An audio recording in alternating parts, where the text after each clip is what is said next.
So I recorded this video, edited it, published it, did everything on it, and then as I was watching it back after I'd already published it to YouTube, I realized something got messed up with the sound from like 3 minutes to 3 minutes and 37 seconds.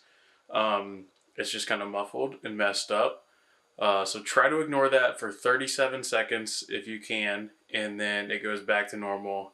And I just wasn't going to redo the entire thing after I'd already shot it. So that's what's about to happen.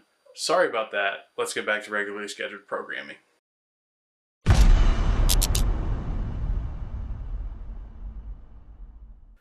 Hi, hello, and welcome to Ball Don't Lie. I am Auty, where I am your host. Today we're talking about the Bengals head coaching search and the man that it believes will be the next head coach of the Cincinnati Bengals, the current quarterback coach of the Los Angeles Rams, Zac Taylor. So it was reported a few days ago, I believe January the 10th, it was reported by various outlets that Taylor was the favorite to be the head coach of the Cincinnati Bengals. He would be the 10th coach in Bengals history, replacing Marvin Lewis, who of course was there for 16 seasons.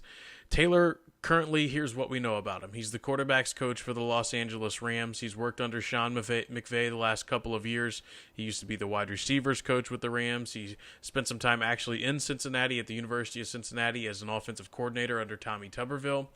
We know that he has been around the NFL for quite some time. His father-in-law is Mike Sherman, who a longtime NFL coach with the Green Bay Packers, currently coaching in the CFL. His brother Press Taylor is the quarterback's coach for the Philadelphia Eagles. We obviously know about the success of Nick Foles and Carson Wentz under Press Taylor and Doug Peterson.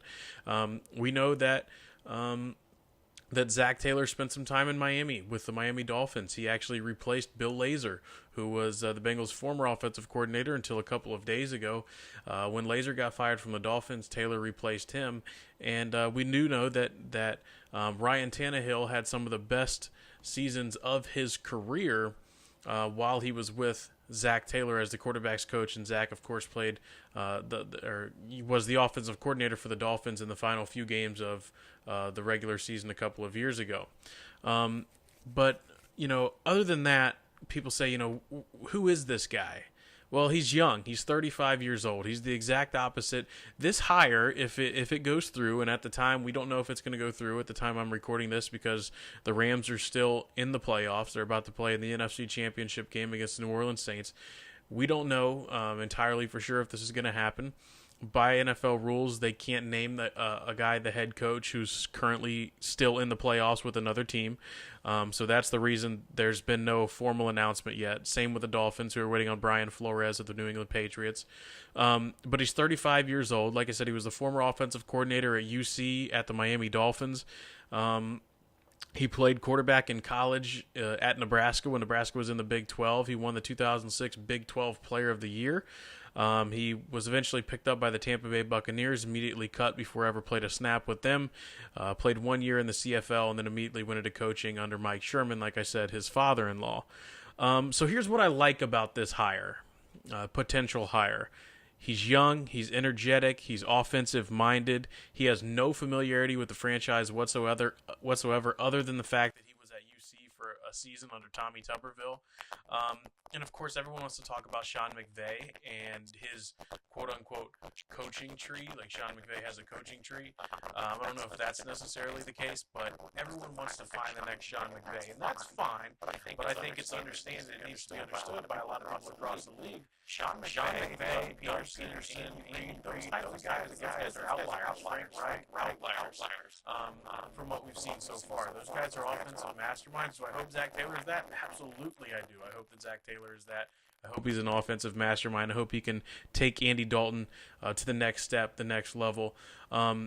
It's been a lot has been made about Sean McVay and people wanting to coach or to get coaches that have worked under him just because of the transformation that has taken place in Los Angeles since Sean got there and has led the Rams, like I said, now to the NFC Championship game, and with pretty much the best offense in the NFL. So that's what all these teams are trying to capture. Lightning in a bottle. They want the next Sean McVay. Is Zac Taylor that?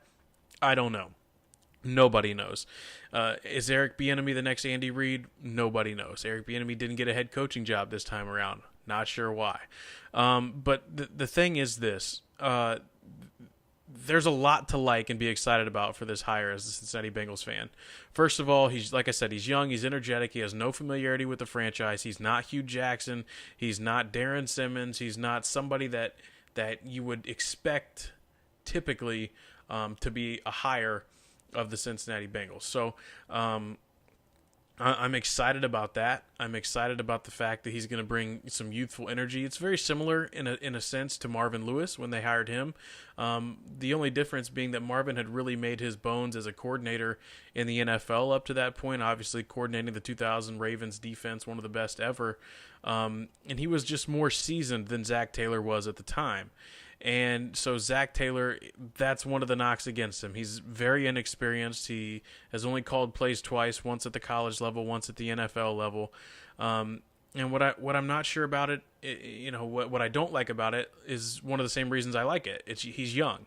So, like I said, that inexperience, is he going to be easily influenced by the Brown family? Is Mike Brown going to, kind of take control? Is there going to be more of that power struggle that we've seen with Mike Brown and previous head coaches until Marvin Lewis kind of worked on him?